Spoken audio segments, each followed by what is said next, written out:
Okay, this is bad. Me up against this random.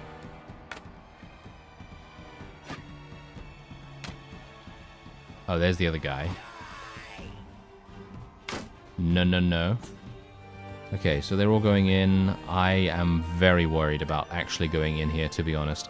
This is one of those situations where going into a large battle, especially when most of the troops on either side are relatively even in strength and in number, it's causing me a little bit of anxiety. I'm not entirely sure if we're going to be able to do this. Hello and welcome back to our ranged-only challenge in Bannerlord. And we're going to be fighting Mr. Sakanis right here. As you can see, we, well, basically have him dead to rights, almost. I mean, technically this is basically almost a time where we could pretty much just auto-resolve against him, maybe? I mean, that is a possibility, but I personally would like to get a little bit of skill up and a little bit of experience here and there. Maybe we can get a couple of random hits. Oh, no, that was a nice hit. Wow, complete randomness right there. Very, very nice. Anyway, we're just going to auto-delegate this because this is going to be relatively simple, in my opinion. Shouldn't have too many difficulties with this. Oh, we actually hit that guy. I can't believe it. Okay, very nice indeed. Anyway, we are still at war against the Southern Empire, as you would expect.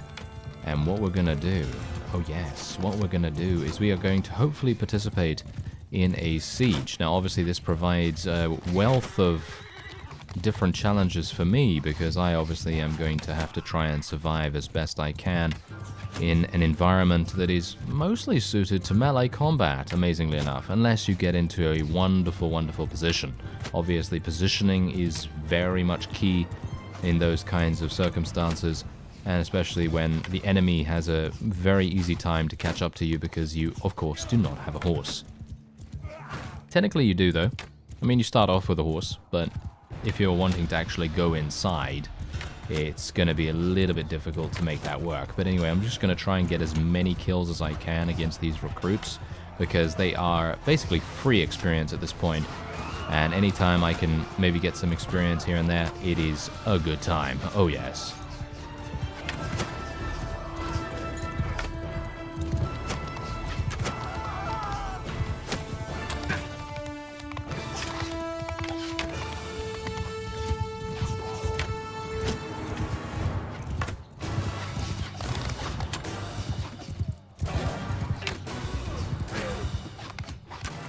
Well, it seems like my possible skill has completely left me for that, you know, for those 5 shots for some reason.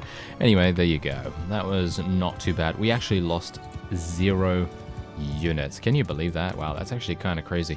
I was not expecting that. I actually thought, hey, you know what? If we lose 5 or so, yeah, that's all right. You know, not too bad. But anyway, we're just going to take a prisoner. And I'm not entirely sure whether I'm even going to be taking the other people prisoner either. I mean, these guys, I mean, roguery skill, it's okay, you know, doesn't really give me a huge amount of money either. And I don't know. I'm not sure if it's particularly worth it at the moment. But anyway, Lavinia Castle, Danustica, they are both under siege. This guy right here is who I'm probably going to be joining. But I do need to wait for him to actually start, because I don't really want to go in there by myself, or at the very least, I don't want to kind of force him into a situation which is disadvantageous to both of us. As you can see, he's actually broken off the siege because of that fact. He's now started it again. Seems like he may have made a slight error there. And there's Abelitos. Hello. Aha, this guy is going to be more difficult. This guy is definitely going to be more difficult. He has a number of higher tier units than the previous fellow, because the previous guy had 40 recruits, so you would expect him to be relatively easy for us to deal with. Look at this, they actually want to give me another castle.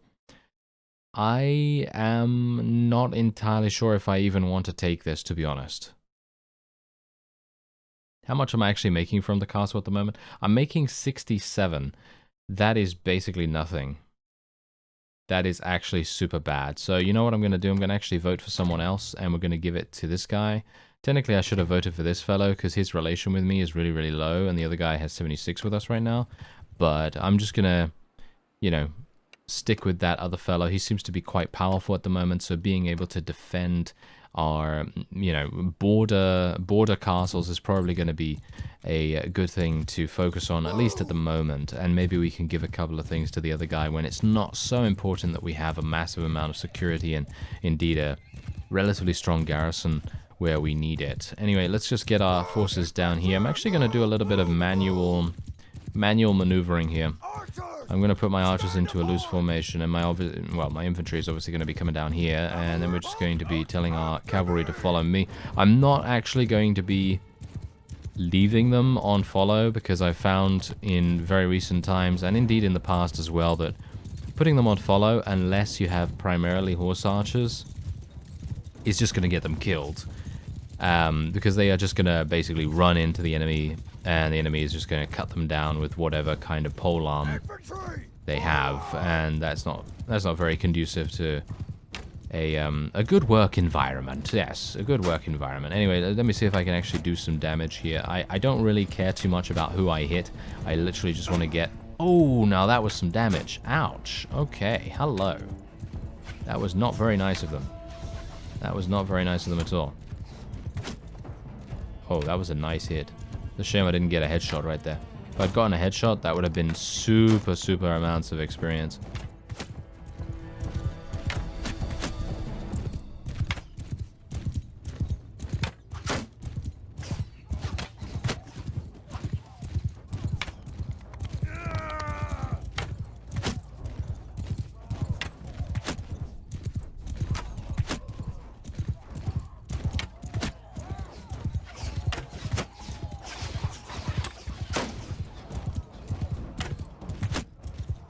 And there's the obligatory friendly fire. Fantastic, isn't it? Okay, so what we're going to do now is we're just going to auto-resolve these guys. Well, not auto-resolve, but we're going to auto-delegate these guys. Oh, there's apparently some other person there as well. Wait a minute, what?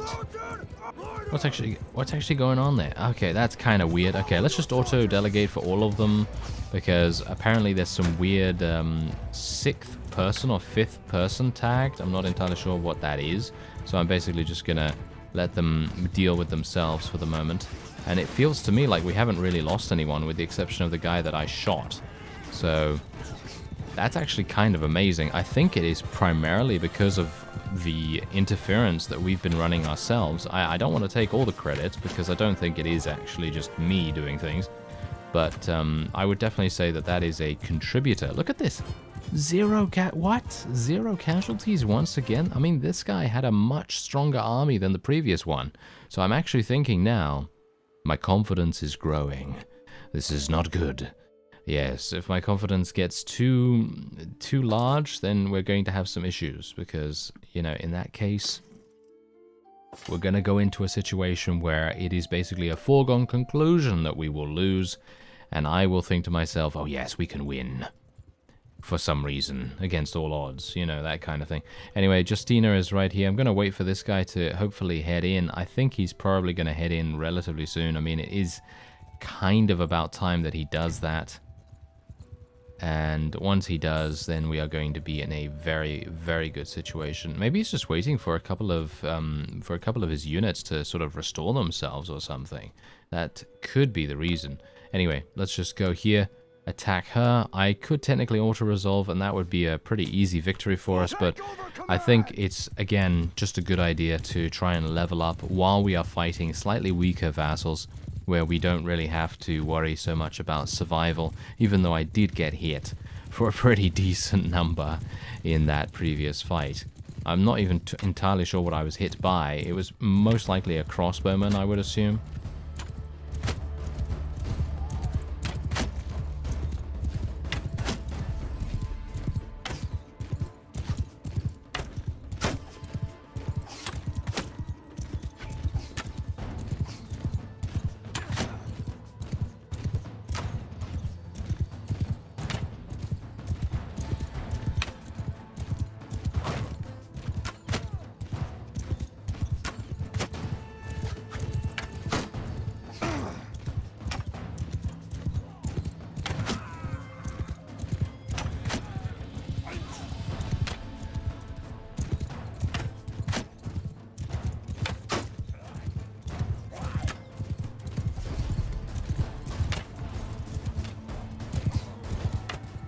think the main problem with these guys is that they're literally just charging straight on in.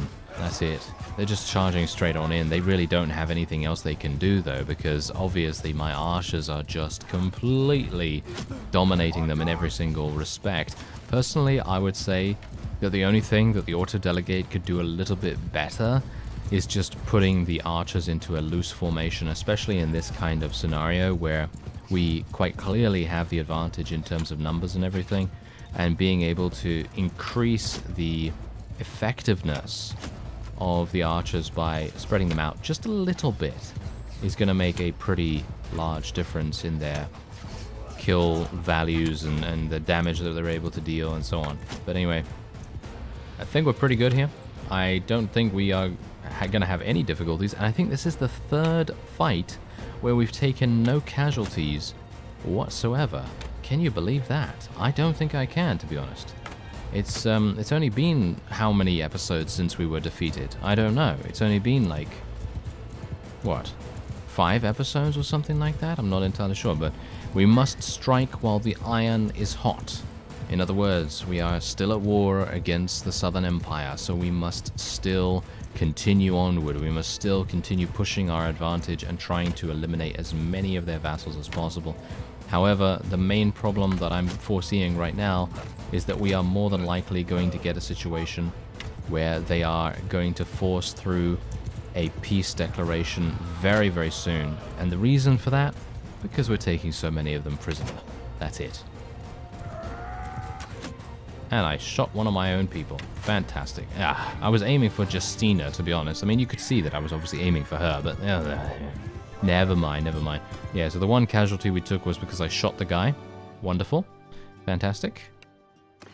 Alright, we'll take her prisoner as well, and then we'll just move on, and we'll be placing all of these prisoners in the garrison here, or in the dungeon, shall we say. I actually offloaded a bunch into the dungeon just before I started recording, and let's take a look here. So we've got a huge amount. Yeah, I'm actually just going to put all of them in here, to be honest, because you never know if I'm going to be defeated, you know? So anytime I'm going to be defeated, boom, I can just come back here. I can try and take out some prisoners. I can try and recruit them for my own forces or something along those lines, and then it's just going to be that much easier to get my my army back on its feet. Bear in mind, obviously, that that would require me to forego using Aserai units only, or whatever the case may be, but some of the time, needs must, you know, needs must. You're just going to have to go through with those kinds of things if it is required to survive or participate in some larger battles just that much faster. Anyway, it seems as though he's actually running away at the moment. Why are you running away, you absolute imbecile? Look at him. Look at him. He has 60 heavy cavalry. He has 15 of the noble units that they have. And what does this guy have? 64 recruits, 56 trained infantrymen. Really nothing much to really threaten an army of 712, but he's actually going over to Odrisa Castle. That's very strange. I don't know why he... that's the reason. Okay, I understand now. Okay, yeah, so that is obviously a bit of a problem. I'm going to try and attack this guy if I can, because it makes all the sense in the world. I'm just going to auto-resolve against him, and as you can see, these fellows were defeated. It's actually really surprising to me that they were caught. Was that the guy? I'm actually not entirely sure if that was even the guy. Let me actually just turn this around. Yep, I actually... No, never mind. The second army that was defeated was actually him. Oh, okay. Now that's even worse than I thought, to be honest, because I actually thought, oh, he's just been defeated by that massive army? Okay, well, that's absolutely fine, because it's just one of our armies. But now, I've been given confirmation that 2 of them have lost all of their combat strength, which is really bad. Okay, so we're going to have to see what's happening here. I'm a bit worried now, because those armies are very, very strong, and I'm not going to be able to defend them myself, you know. I'm not going to be able to defend against them at all. So we'll see how that goes. I'm just going to take a tier 3 unit, and then we'll just move on. And how are we doing in terms of my people? I'm basically just leveling up every single time I can, just because we are entering so many battles, and I'm going to need to have as much combat strength as possible. Ah, we're making peace with the Southern Empire. Not a big fan of that, actually. Not a big fan of that. So what I'm going to do is I'm just going to attack this guy. We're just going to auto-resolve against him. We're going to lose a couple of units, but we're just going to be taking him prisoner. Actually, I should have just probably let him go, but oh well, never mind. It doesn't really matter either way because relation... Yeah, sure, relation is kind of important, but this is a minor faction guy, and it doesn't really make much sense, really, with these fellows. But, oh well, never mind. Okay, so I think that's actually going to be it, unfortunately. Oh, Talas has died of old age. Well, that's pretty awful, actually. That's pretty bad, because he's one of the stronger vassals. It would have been absolutely fantastic if one of our armies had taken Danustica here, and then we had made peace. Let's actually see what they decide to do, because I'm not going to vote on the whole making peace thing. I personally would prefer to stay at war at this point. Oh, Oros has actually died of old age too. He was one of the leaders of the armies that the Southern Empire had in and around this area. So that's actually kind of surprising. Anyway, it seems as though they have actually said no to the peace agreement. Is that true? It seems like it. I think it seems like it, at least. Odrisa Castle... oh, okay, yeah.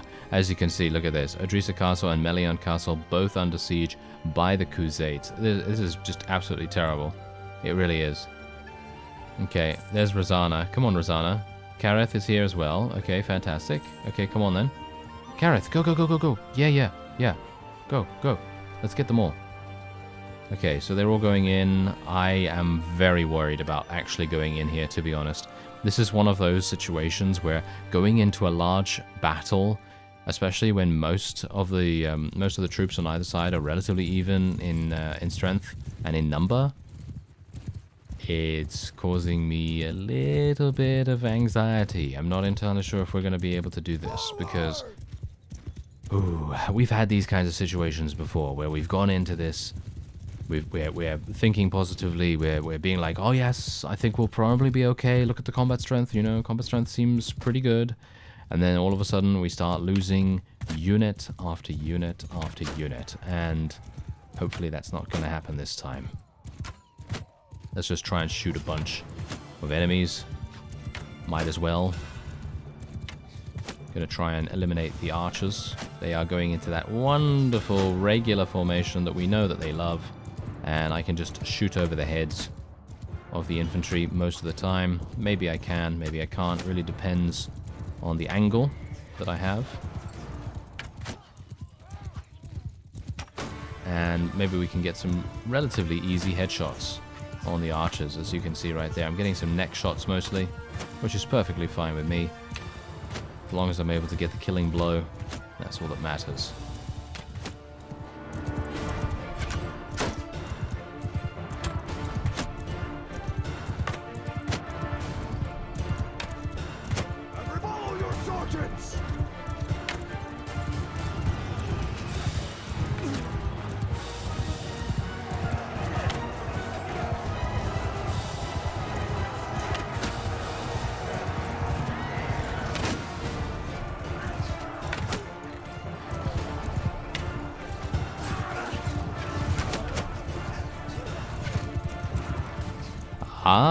Look at that. We've got more people coming in from the other side here.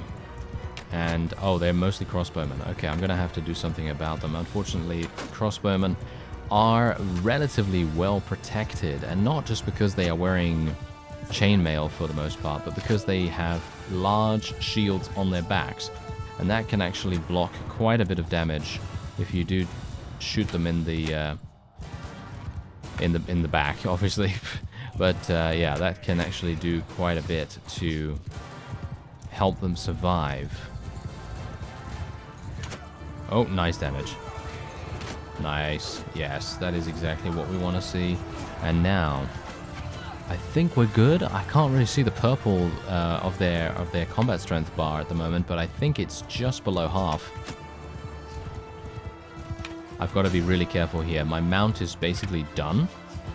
So I really don't want to... Oh, yes, we actually leveled up. Fantastic. That was a great headshot as well. Very good to get that level up there.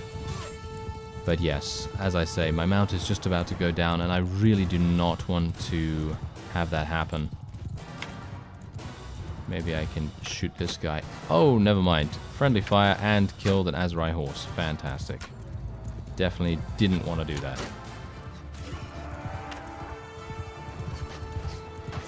Okay, how are my forces doing so far? Because obviously I'm auto-delegating right here. Because, well, that seems to have done pretty well in the past, but obviously nowadays maybe not so much. Maybe I need to be a little bit more manual. Oh, no, never mind. Seems like our forces are actually doing perfectly reasonably. We've not lost any units at all, which is actually amazing. Oh, that was a really missed opportunity. Ah, there we go. There's my horse. Okay, so now this is going to be problematic. Hello there. That's a lot of people. That is a lot of people trying to kill me right now. Oh, here's a horse. Maybe I'll be able to catch up here. And there we go. I'm riding away. Oh, I'm really, really pleased that we have such a high riding skill, to be honest, because if I didn't, then this would be almost impossible. But, you know, obviously at that point I wouldn't really need to run away because I'd probably have like a two-handed berserker type build or something like that, where I'm basically just able to kill whatever comes my way, and obviously I'd be on foot for the most part as well, so I'd have a massive athletic skill.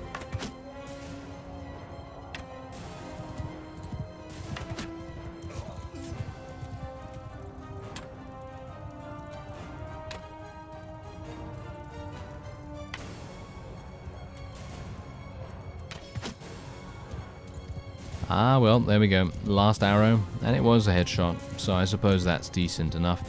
And as you can see, we've still lost literally nothing, which is actually kind of amazing. I have no idea why that has happened, but I suppose it's because we have primarily master archers. As you can see, I actually have 62 of these guys on the field of battle at the moment, and that is pushing us to the time where we will only have archers in our army. So I'm hoping. Okay, so here's the thing. This is the plan going forward now. I'm gonna try to get about 80% of my maximum army size as archers, and then I will get rid of every single other unit, with the exception of some recruits and some people that can eventually level up into archers themselves. But I will not be actively using them in battles unless we are, of course, fighting against bandits or something like that. So that's the plan. Hopefully it's going to work. If it doesn't, then, well, so be it. But there you go. We got some good relation with this guy. We can obviously take this fellow prisoner as well. That's always nice. And then we're just going to be heading back to our town, because we are quite close, I think. Yeah, we are quite close, so we might as well do that. And this army is very, very injured, so they do need to have a little bit of a respite right there. And then they can see what they can do in the upcoming battles. Alright, so we're going to be doing a tournament to finish off this episode, and we're going to be getting... Oh, I really thought I saw some people next to me that had thrown weapons, and I was like, I have some thrown weapons as well. No, I actually don't. I just have a polearm, which is always fine and pretty fun to use, but still, would have been nice to get those thrown weapons.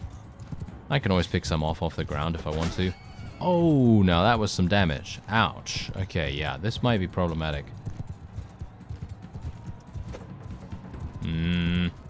My accuracy leaves a lot to be desired. And this guy is going to absolutely murder me if I allow him to. There we go.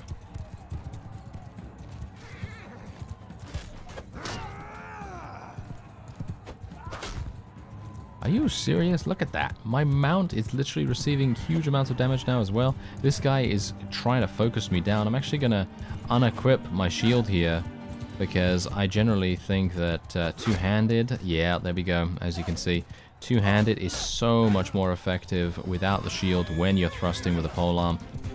And I'm hopeful that I'll be able to... Oh no, this is bad.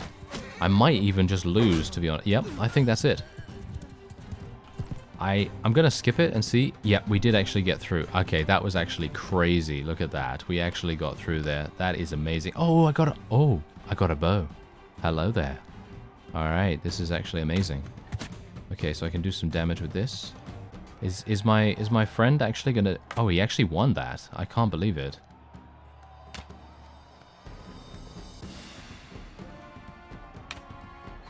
Okay, this is bad.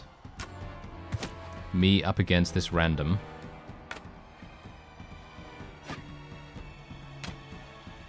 Oh, there's the other guy. No, no, no. Oh, I kept my cool right there. Oh, yes, I certainly did. Fantastic. Okay, let's just take our time. Shoot him a little bit. And shoot him. And dodge. Oh, yeah. Now, that was nice. That's the kind of thing we want to see. Those are the kinds of rounds that just give me that nice little rush of, yes, I actually do know how to play with a bow slightly. You know, that kind of thing. That's pretty cool. Anyway, this guy has some thrown weapons. We might have to be a little bit careful here because obviously headshots are a thing. And we do not want to get eliminated instantly. So I've got to be very careful here actually as well because this guy has a polearm. And he's still got thrown weapons? I actually thought he ran out, but no, apparently not.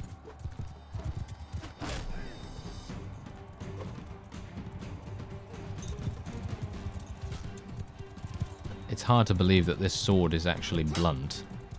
It literally does blunt damage, if you've seen that. Look at that, it did blunt damage to the head.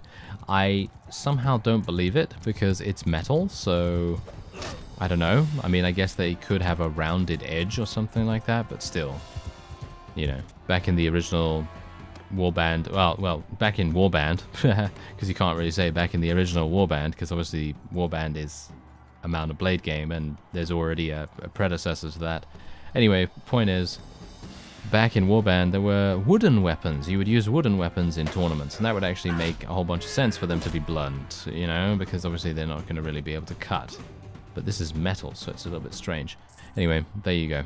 That is a wonderful win for us right there. Don't really care about the money. I just wanted the Southern Throwing Axes because generally I want to be able to try and smelt those and smelt javelins as much as I possibly can as well, because you never know when you're going to be getting a new part, and that part might actually give you the ability to make javelins, and indeed...